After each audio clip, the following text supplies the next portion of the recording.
What's up guys? Bienvenue à un tout nouveau vidéo. Aujourd'hui, je vous parle du match numéro 2 entre les Flyers et les Canadiens de Montréal.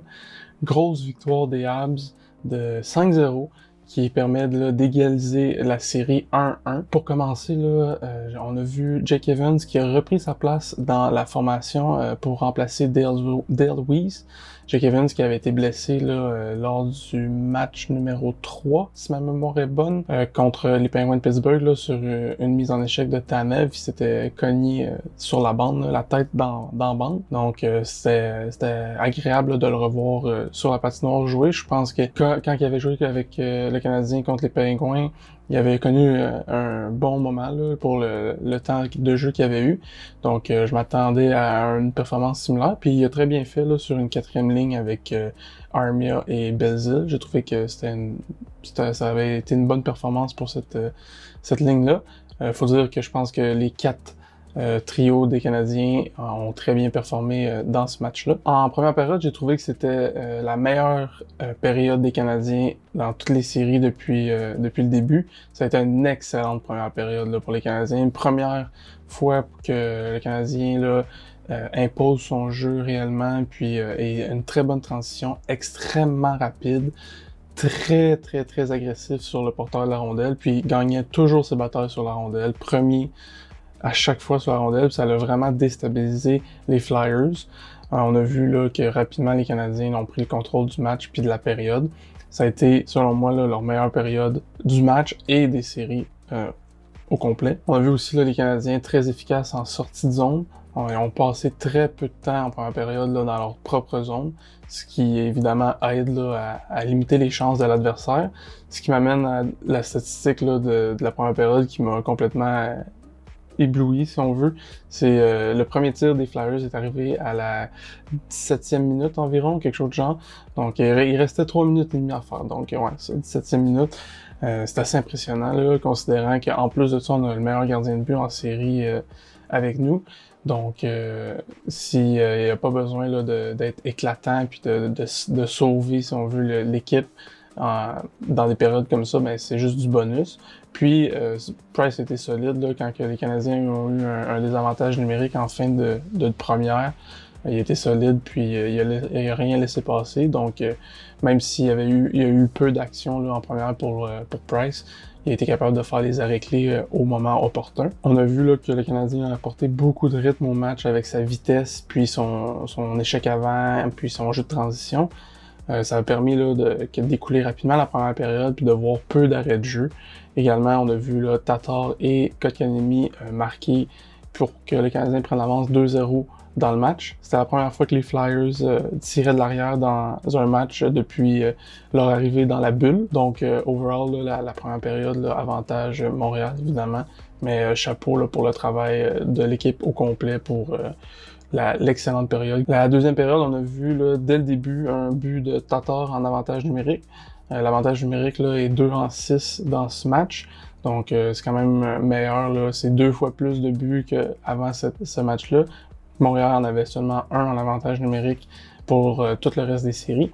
Donc chapeau à l'équipe d'avoir marqué 2 buts en avantage numérique. On a vu un petit changement au niveau du power play avec l'utilisation de Weber et Petrie sur la même paire de défense lors de la première unité d'avantage numérique. Je pense que ça, c'est peu commun de nos jours dans la Ligue nationale. Les équipes utilisent 4 attaquants et un défenseur. Mais je pense que dans le cas de Montréal, avec des joueurs comme Petrie et Weber qui sont capables les deux de mettre la rondelle au filet, je pense que c'est un bon move de l'équipe d'avoir fait ça, puis d'essayer de relancer le power play par les défenseurs, puis les tirs frappés de la ligne bleue. Donc pour Montréal, 2-6 lors de ce match-là. Puis Tatar qui marque son deuxième du match. Ça, je pense qu'il n'y aurait pas pu avoir meilleur scénario, si on veut, pour Tatar dans cette rencontre. Je pense que le premier but, il a donné confiance. Puis là, on a vu sur le deuxième but tout le talent que ce joueur-là possède quand il est en confiance. Un tir parfait que le gardien de but était incapable d'arrêter.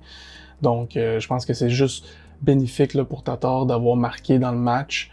Puis en plus, il y en a deux pour sa confiance, puis le remettre dans la série. C'est un des joueurs que j'avais identifié comme quoi qui devait performer un peu plus, puis s'inscrire sur la feuille de pointage pour aider son équipe, puis reprendre confiance.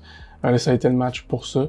Puis s'il peut continuer sur sa lancée dans les prochains matchs, puis que les Canadiens continuent à jouer aussi bien qu'ils l'ont fait dans cette rencontre, les Flyers vont avoir beaucoup de maux de tête à contenir le Canadien puis à essayer de gagner cette série-là. On a vu là les Canadiens revenir un peu à leurs habitudes, leurs vieilles mauvaises habitudes. Lorsque les Canadiens ont pris 2 pénalités back-to-back en début de deuxième après le but de Tatar pour offrir un 5 contre 3 de 1 minute 40, je pense, aux Flyers. Mais encore là, Price a été solide. On a vu là, que les Flyers essayaient beaucoup de passer par la ligne bleue puis Provorov pour créer des chances de marquer en avantage numérique. Mais les joueurs en avant de Price ont été solides pour bloquer les tirs. Puis quand que les joueurs ne bloquaient pas les tirs, mais Price était là, puis il voyait très bien la rondelle, était capable de très bien contrôler la rondelle. Puis je l'ai trouvé qu'il anticipait très bien le jeu.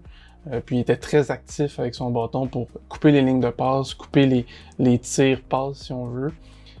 Solide performance là, en deuxième, encore une fois pour Price, puis principalement aussi là, en désavantage numérique pour garder le score à 0 pour les Flyers, puis pas leur donner aucune vie, si on veut, d'espoir de revenir dans la rencontre. Une fois là, ce désavantage-là écoulé, on a vu là, les Canadiens, ils ont repris tout de suite ce qu'ils avaient laissé là, en début de deuxième puis en première. Beaucoup d'échecs avant constants, oppressifs, beaucoup de rapidité, premier sur la rondelle, créer beaucoup de revirements. Ça, c'est quelque chose que là, les Flyers vont devoir surveiller pour le match numéro 3, qui était un peu le côté négatif des Canadiens lors de la première partie, c'est les revirements. Là, on a vu les Canadiens qui étaient beaucoup plus solides au niveau des revirements, puis qui créaient beaucoup d'occasions de revirement justement pour les Flyers. Donc, il va falloir que, de son côté, là, les Flyers, qui étaient quand même la 7e meilleure défensive dans la Ligue en saison régulière, va devoir là, resserrer ses rangs, si on veut, puis simplifier le jeu pour limiter justement là, les revirements, parce qu'on a vu là, les Canadiens, dans cette rencontre, profiter, là, capitaliser sur les revirements, ce qu'ils n'avaient pas fait lors de la première rencontre. Donc, chapeau Canadien. Je l'avais mentionné là, dans la vidéo précédente, comme quoi que les Canadiens avaient beaucoup de chances de marquer, mais n'étaient pas capables de capitaliser. Là, je pense que ça a été tout le contraire dans ce match-là. Ils ont eu encore beaucoup de chances de marquer, mais ils ont réussi à capitaliser ça à 5 reprises pour l'emporter, donc chapeau. Finalement, le 4e but des Habs, celui de Armia, a sorti Carter Hart du match. Je pense pas que c'était de sa faute, là, réellement, les 4 buts. Là. Le 4e but, d'ailleurs, qui dévie sur le patin de Gustis Bear pour rentrer dans le filet. Puis les trois autres filets là, qui ont été marqués, 2 en avantage numérique, puis un sur un retour qui pouvait pas contrôler vraiment. Là. Je pense pas que Hart, c'est de sa faute les 4 buts. Ça reste que Alain Vigneault là, voulait créer un changement ou un étincelle, je ne sais trop. Donc il a remplacé Hart par Elliott pour terminer la deuxième, puis terminer le match. En troisième période, là, on a vu là, un jeu pas mal différent. Là, comme les deux équipes semblaient vouloir finir ce match-là le plus rapidement possible, mais il y avait quand même un peu là, de pénalité, puis de brasse camarade, puis on voit là, que les deux équipes n'ont pas vraiment l'air de s'aimer. On a vu aussi là, le but de Kotkaniemi en avantage numérique, le deuxième des Canadiens. On pourrait aussi là, argumenter qu'il y avait peut-être un hors-jeu là, sur l'entrée de territoire de Domi pour ce but-là. C'est à vous de voir, là, à vous de décider, mais je pense qu'Alain Vigneault, il était juste done de faire comment pas besoin de le contester. 4-0, 5-0, ça change rien, on a perdu la rencontre, là, vu que le but arrivait d'ailleurs là, au milieu de la troisième période, je pense. Donc, les Flyers là, se sont pas donné le mal de contester le but. Encore une fois, le Price a été solide durant cette période-là, quand il avait besoin de l'être, pour justement là, compléter son blanchissage, son 7e des séries, puis son 2e des séries actuelles. Donc, chapeau encore une fois là, à Price puis son travail. Il va avoir un pourcentage d'efficacité hallucinant là, après cette rencontre-là. Mais je pense que c'est tout à son honneur. Puis s'il continue comme ça, puis que justement l'équipe réussit là, à imposer son rythme de jeu lors de la troisième rencontre comme ils l'ont fait à la deuxième, les Flyers vont avoir beaucoup de difficultés là, à contrôler Montréal, parce que Montréal là, est premier sur la rondelle, extrêmement rapide, utilise sa rapidité vraiment bien. Puis tous les joueurs, tous les trios jouent bien, toutes les paires de défense jouent bien. Donc c'était vraiment une équipe là, qu'on n'avait pas vue depuis longtemps jouer aussi bien. Je pense que cette saison, là, on n'avait pas vu une performance autant dominante des Canadiens que celle-là. Pour moi, là, les 3 étoiles du match, si on veut, là, si on exclut Price, parce que Price est toujours dominant puis excellent, je pense que c'est vraiment Tatar qui, avec 2 buts, ça va le relancer pour sa confiance. Kotkaniemi avec 2 buts encore, puis son deuxième but était magnifique, si on veut, là, et c'était vraiment bien. Puis Domi avec 3 passes, excellente partie pour Domi.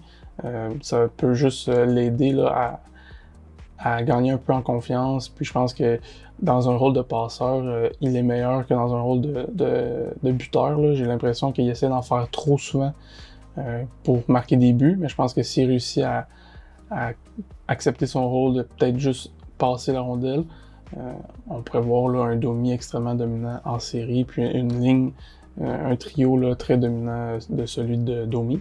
Donc pour la prochaine partie, je m'attends là, à des Flyers qui vont revenir en force, puis un excellent duel encore une fois.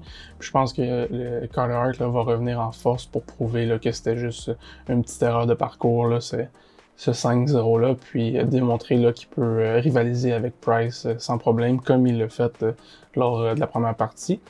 Puis, en fait, là, du côté des Flyers, il va juste falloir qu'ils simplifient leur jeu, qu'ils se resserrent défensivement, puis qu'ils trouvent un moyen là, de contrer les Canadiens en zone neutre pour limiter l'entrée en zone défensive avec le contrôle de la rondelle, puis avec extrêmement de rapidité.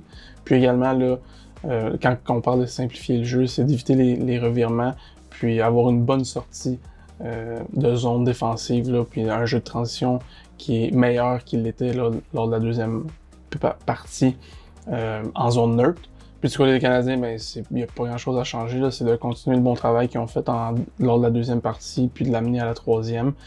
Price va continuer à faire les arrêts, puis de garder là, le style de jeu qui a si bien fonctionné en deuxième partie, qui est de la rapidité, le contrôle de la rondelle, d'être premier, puis d'être vraiment dans la face des défenseurs, puis des attaquants en zone défensive des Flyers, pour justement là, les forcer à commettre des erreurs.